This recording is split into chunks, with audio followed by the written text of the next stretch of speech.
So yun, good morning guys. Good morning po sa inyo lahat. No? Good afternoon, good evening. So for today's vlog, no? Dito na naman tayo sa ating travel vlog. No? So for this vlog, andito tayo sa may bayan ng Masinloc, Zambales. No? So yan. So andito tayo sa may tabing dagat ng Masinloc, Zambales. So dahil nasa Masinloc tayo, hindi natin pwedeng hindi puntahan yung isa sa pinakasikat na lugar dito sa Masinloc. No? So ito muna yung travel papunta doon sa lugar. No? Sa ngayon kukuha muna tayo ng ticket or pupunta tayo sa may tourism ng Masinloc, Zambales. No? Kasi mag-apply tayo ng entry. So magbabayad tayo ng entry fee dyan sa may tourism, no, Zambales. No? So para makapasok ka doon sa sitio Kuto, Taltal, Masinloc, Zambales. So ito yung pinaka-challenging dito, itong travel na to, kasi you must travel more or less 2 hours, no, sa rough road na kalsada. So yung ating motor hindi naman siya advisable for rough road kasi scooter siya. So daring tong na to, no, very daring tong travel na to, kasi hindi naman siya totally whole rough road, pero meron naman siyang sementado na part, pero hindi talaga sementado talagang konti lang yung semento talaga So yeah, kasama ko yan si Boss Manny, no, si Sir Manny, shout out. Nandyan na kami sa may, malapit na kami sa may tourism. So kukuha tayo ng ticket dyan, no? Ang ticket nga pala dyan is, babayaran mo nga pala, tumaas na sila dati kasi 60 lang nagdoble. So ngayon magbabayad ka dyan ng 130 for day tour. Ay kung gusto mo ng overnight ka, 160. So tayo naman day tour ang ginawa natin, so 130. So dalawa kami, binayaran namin dyan is 260. So ayan, nandyan na kami sa may tourism. So ayan, nagpa-picture muna ako dyan. Actually, nandun sa isang cellphone yung mga picture ko talaga. Shout out kay Papa Pogi, no? Ng Masinloc, Zambales. So shout out sa'yo. Ayan, yun yung pupuntahan natin, yung tarp na yan, yung picture na yan. So ito na, matakbo na tayo. So ito na yung pinakaunang checkpoint na madadaanan mo. So actually guys, Kuto Mines is a formerly mines, minahan siya talaga, na abandoned minahan, no? Abandoned mines na talagang naging tourism siya, naging tourist spot siya, kasi yung ilog sobrang linaw. So kaya dinadayo siya, especially dun sa mga naka 4x4 na mga sasakyan. Talagang pabor sa kanila yung kalsada, pero sa atin hindi pabor sa atin, kasi naka-scooter lang tayo, scooter gaming kung tawagin. So si Kuya, shout out kay Kuya, yung bantay sa checkpoint. So yan yung unang checkpoint guys. So dyan na magsisimula yung medyo daring na travel na ginawa natin. So yan, pataas, unti-unting tumataas yan.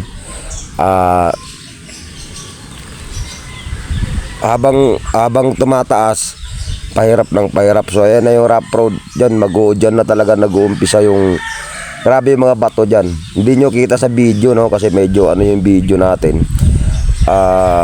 Kung mapapansin nyo, kita mo yung video, parang tumatalon-talon, di ba? Dahil yan sa daan na rough road. Sobrang hirap, pero ay nako, promise, subaybayan nyo lang tong mga sumunod na mga vlog ko, no. Grabe, yan, tingnan mo yung mga tulay nila dyan, no, aliliit, yan, kasya lang yung isang sasakyan. Tapos alalalim pa ng lubak dyan, hindi yan basta-basta rough road talaga. So kung makita nyo yung bundok na yon, hindi pa tayo pupunta nun sa likod nun. So yan, tumigil nga kami dyan kasi nagbawas kami ng hangin, kasi yung gulong namin matigas yung hangin, matigas yung gulong namin, gulo ba? So hindi siya advisable na pang rough road. Yan si ate, shout out kay ate na nagta-tricycle, babae pa yun, Yan, so check muna ng gulong. So buti na lang talaga, nagpalit ako ng gulong. Bawas din ang hangin si sir, Di talaga pwedeng di magbawas Tigas So ayan, takbo na ulit. So pataas ng pataas yan, pahirap ng pahirap din. Sobrang, ayan oh, kung mapapansin nyo talaga, kaya nagpamasaya ko dyan, abangan nyo rin yung nagpamasaya ko dyan, grabe.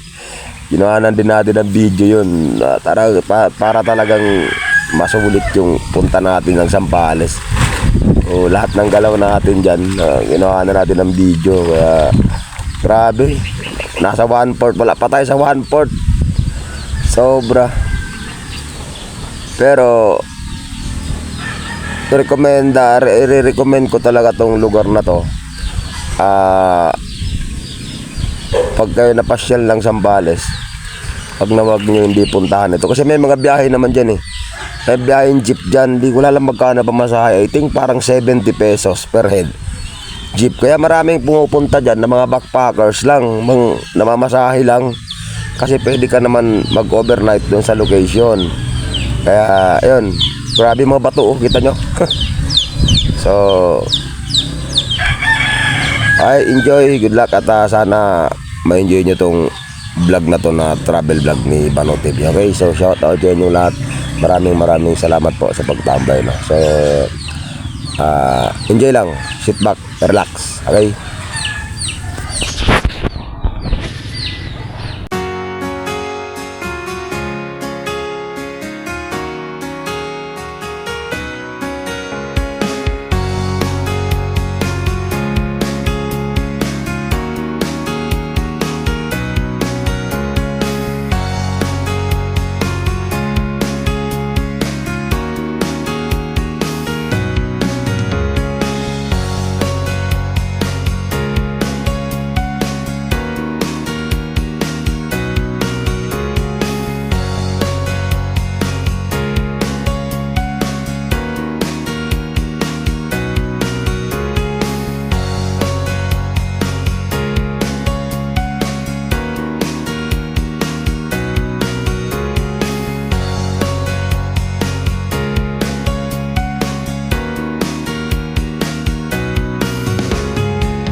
Sa part na to,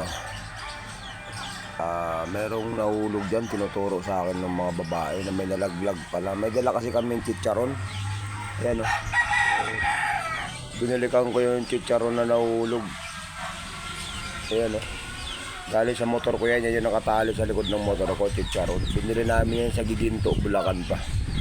So binalikan ko pa, sa sobrang tagtag ng daan, laglag talaga siya. Bisyo na nakatali may mga gamit ko. So buti na lang mababait yung mga nandyan. Shout out sa kanila ate, no? Hindi ko alam kung anong lugar na yan eh. Basta malayo pa kami dyan. So yan, tinali ko lang siyang maigi dyan. Talagang hindi umubra sa sobrang tagtag, laglag. Kaya dyan ko na lang nilagay sa harap ko. Shout out sa kanilang lahat. Okay, so let's go.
Pabili gasolina.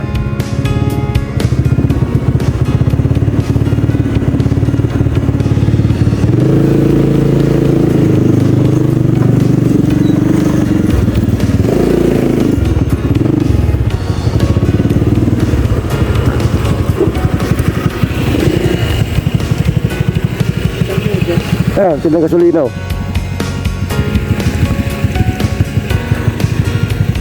Tapo. May tinda kayo gasolina? Wala tao. Wala tao.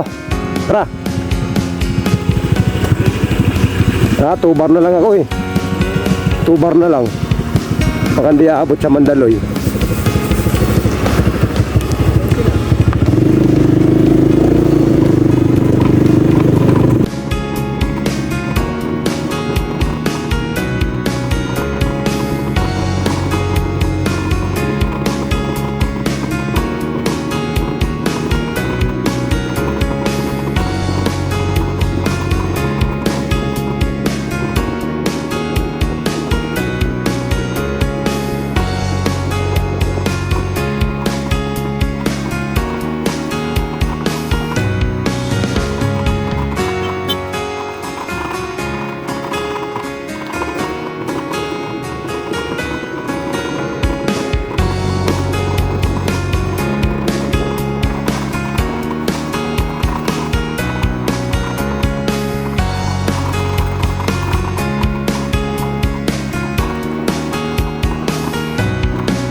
Okay, good afternoon.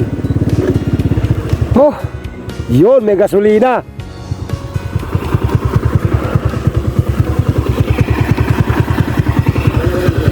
Oh, dalawa lang.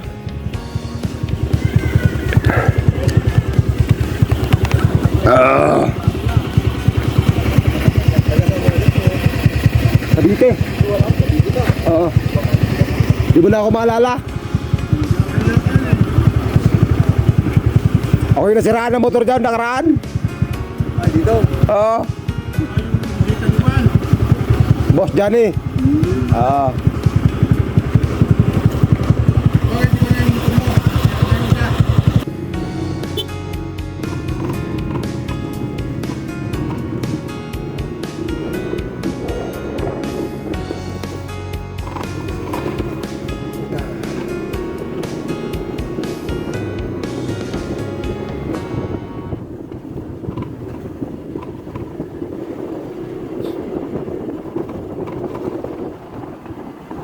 Welcome to Sitio Mandaloy. Meron ba isang check na dyan? Sa unahan. Sa July.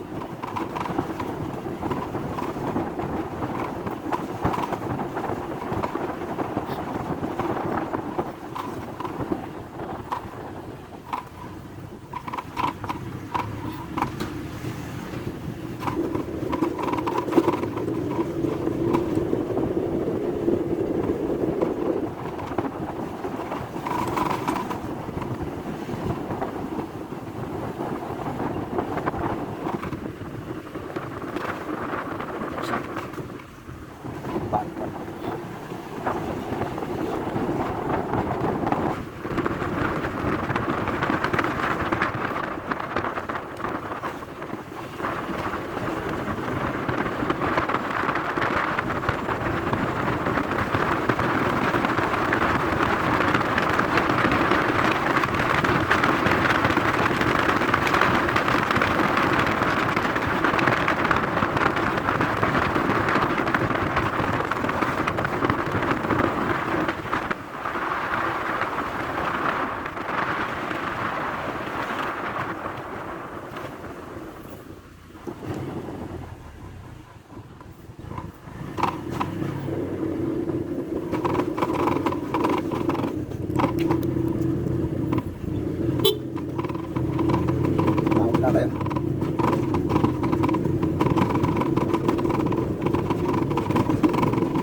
Oh, ha? Oh. Tams? Oh my God. Oh. Itam? Ano? Ilog na yun. Ha? Tulugan? Laki ng bahay nila dyan.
Tuyuan oh.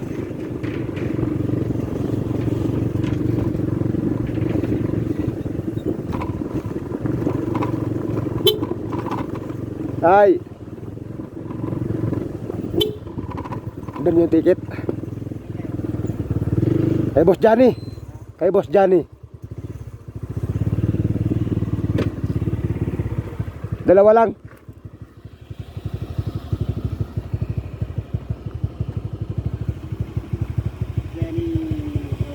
Ha? Apo. Kuya din vlogger na Yeah.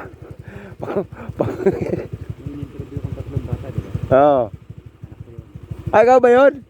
Tatay ba yun? May permit. Lukan. Naalala ako ni pare. Yung gwardiya. Yung anak niya dati, yun yung natulungan ko. Kasi pang-apat na balik ko na to dito. Kada balik ko dito, meron tayong konting pa-charity. Ngayon lang balik na to, wala tayong pa-charity kasi sabi ko nga, dahil nga sa sobrang paninira sa atin sa YouTube, sinasabihan tayo ng namimera lang, nangagaw ng sponsor. Kaya hindi na muna tayo mag-charity. So medyo, kaya nga puro rides location lang tayo. Kaya yun. Naalala niya ako, di ba? Nakaka-touch naman. Naalala kita, ikaw yung nag-interview sana ako, ikaw yung tumulong ko, di ba? Nakaka-touch naman.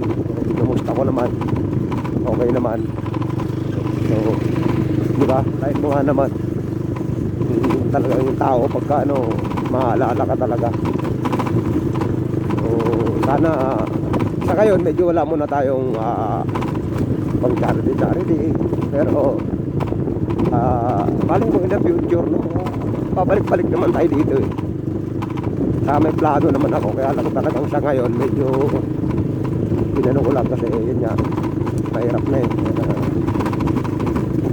Pero bago ang lahat, dito muna tayo, kailangan malagpasan natin to. Narinig nyo ba yung kalampag? Yan ang pinoproblema ko na yan. Kailangan maalis ko yan bago bumaba. Problema, paano alisin yan? Alisin yung tapaludo. Mabuti naman na nagtatrabaho na yung tatay niya.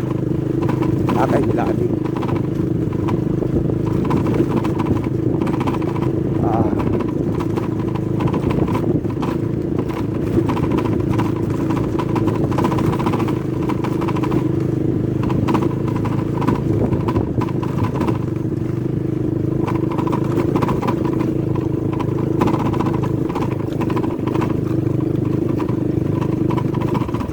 Bakal na, no? Oh, diba? Mabakal na yan. Lalaki. Oh.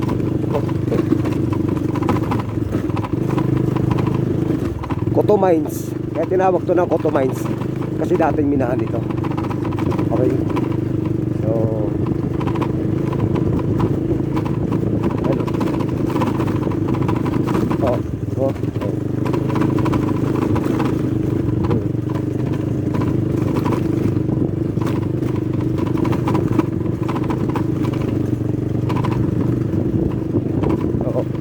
Diba?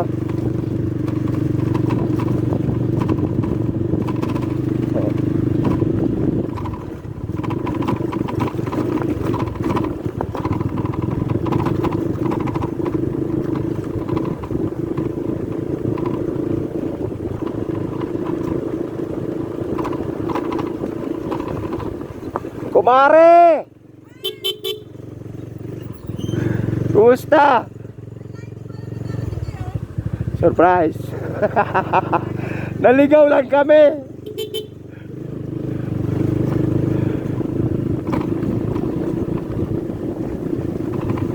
Si Kumare.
Bahay nila din yan, oh.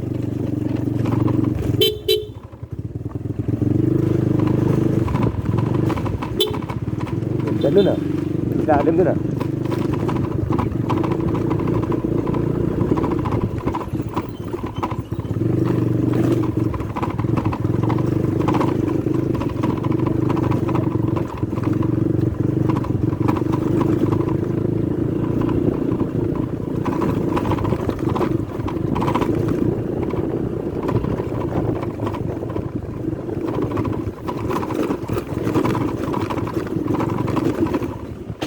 Lah.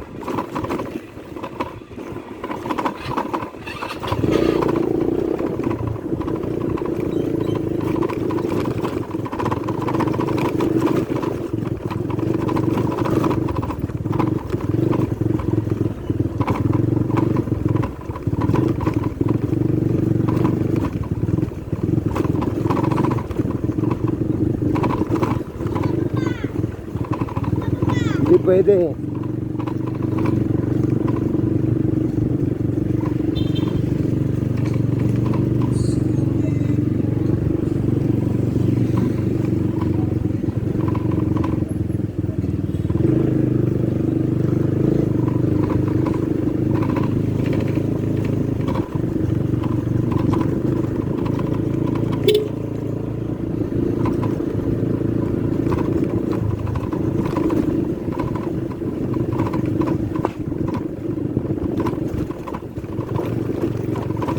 Dito na tayo.